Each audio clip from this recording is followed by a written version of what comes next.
An investigation at an Indian residential school in Canada is the focus of the documentary Sugarcane, named after a native reservation in British Columbia. The film is up for an Academy Award and has already made history. It's the first time an Indigenous director from North America has been nominated for an Oscar. Senior arts correspondent Jeffrey Brown spoke to the filmmakers for our arts and culture series, Canvas. I felt dirty as an Indian all my life in residential school. Sugarcane tells a horrific history, the abuse of several generations of Native children at St. Joseph's Mission in British Columbia, in a deeply personal way, through individuals who experienced it and family members who've lived with the consequences. One of the latter, co-director Julian Brave Noiscat. Despite the fact that my own family attended St. Joseph's Mission and survived the Indian residential schools, I actually knew very little about their experiences at them, in part because it was not something that we talked about. I think that the memories, in particular for my grandmother who attended St. Joseph's Mission, she really didn't speak about what happened at that school.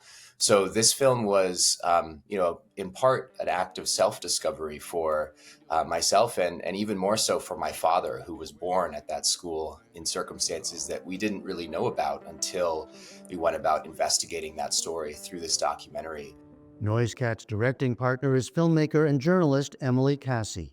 This is the origin story of North America, how the land was taken, how 6 generations of Indigenous children were separated from their families and forced into these assimilationist schools. And this film is a story of the past, but it's also a story of the present. Native communities across North America are still suffering from the highest rates of suicide, addictions, and cycles of violence as a direct result of these schools. St. Joseph's Mission was just one of 139 Canadian residential schools, most run by the Catholic Church, that operated officially from the 1880s until the 1990s. Like boarding schools in the U.S., they separated Native Americans from their own families and cultures, an attempt to, quote, get rid of the Indian problem. They lost the right to parent their own kids. They lost the right to speak their own languages and practice their own culture. And so it was very important for us to tell a story of the living, of what it was to carry forward this trauma and this pain as these secrets begin to be unearthed and excavated. Across Canada, an estimated 150,000 students attended these schools. Widespread abuse has been documented. The numbers of children who died from disease, neglect, and violence, or by suicide, continue to be tallied, but are in the thousands. The film tells of sexual abuse by priests, babies born to Native children, and in some cases, infanticide. So all of those principles were involved in some way with the disappearance, with the death, with the babies being born.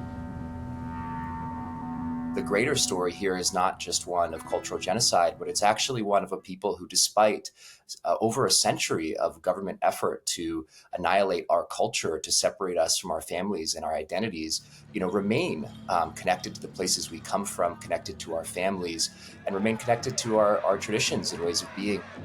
Capturing this on film meant embedding themselves in this community over the course of 2.5 years.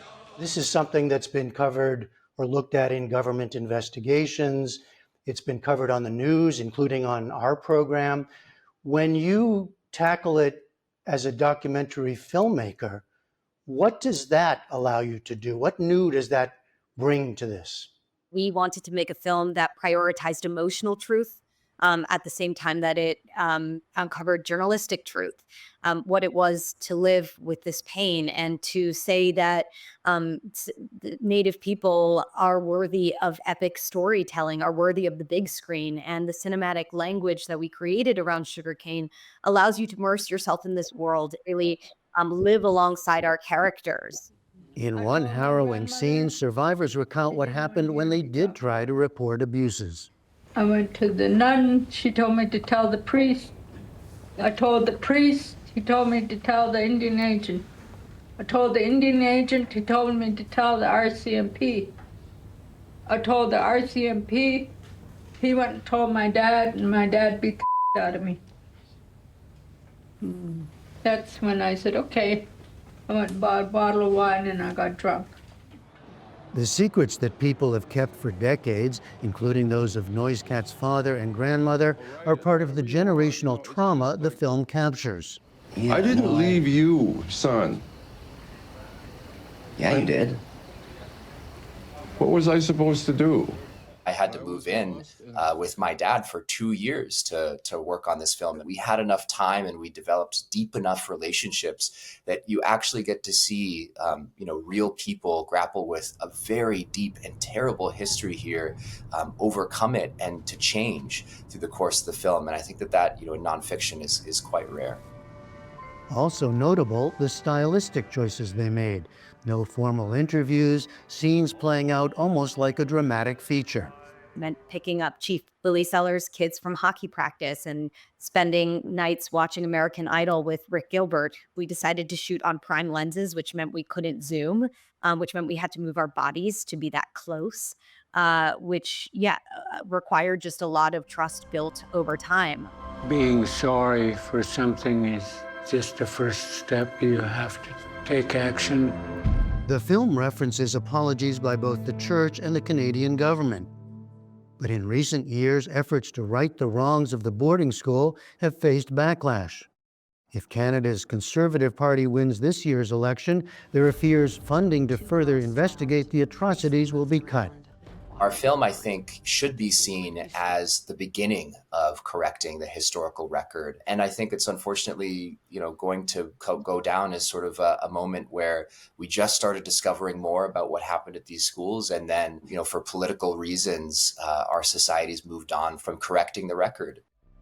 Sugarcane is now streaming on Hulu and Disney+. For the PBS NewsHour, I'm Jeffrey Brown.